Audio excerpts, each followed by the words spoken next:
और लड़ाई किस बात की है? लड़ाई संविधान की है, अंबेडकर जी की संविधान की, गरीबों के संविधान की। बीजेपी ने साफ कहा 400 पार और हम संविधान को बदल देंगे।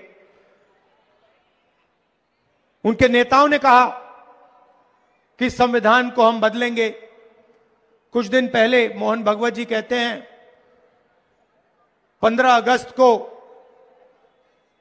सच्ची आजादी हिंदुस्तान को नहीं मिली थी, आजादी तो नरेंद्र मोदी जी के आने के बाद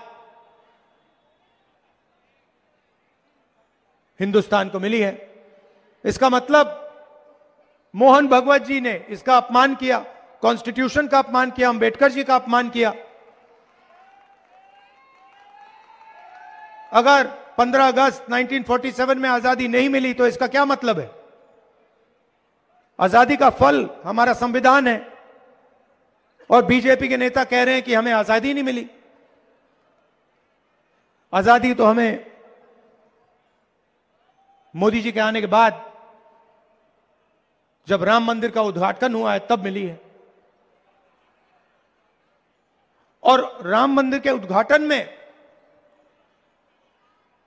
आप मुझे बता दो, एक गरीब व्यक्ति आपको उस उद्घाटन में नहीं दिखा होगा। अंबानी दिखे, अदानी दिखे, सब बड़े बड़े लोग दिखे, अरबपति दिखे, और हमारी जो राष्ट्रपति हैं आदिवासी हैं, उनको वहां तक नहीं जाने दिया।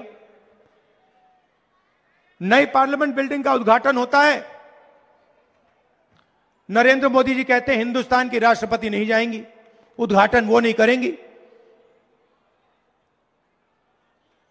तो ये अरबपतियों का हिंदुस्तान चाहते हैं, 5-10% का हिंदुस्तान चाहते हैं। और संविधान कहता है कि इस देश के सब लोग एक जैसे हैं, समान हैं, कोई कम नहीं है, कोई बड़ा नहीं है, कोई छोटा नहीं है। हिंदुस्तान के सारे नागरिक एक समान है। कॉन्स्टिट्यूशन में लिखा हुआ है, इसमें लिखा हुआ है कि इस देश में किसी को नहीं डरना चाहिए। इस देश में, इसमें कहां लिखा है कि एक अरबपति को हिंदुस्तान के सारे एयरपोर्ट, सारे पोर्ट, डिफेंस की इंडस्ट्री, इंफ्रास्ट्रक्चर सारा का सारा पकड़ा देना चाहिए? कहां लिखा है इस किताब? तो यह डर फैलाने का लक्ष्य है।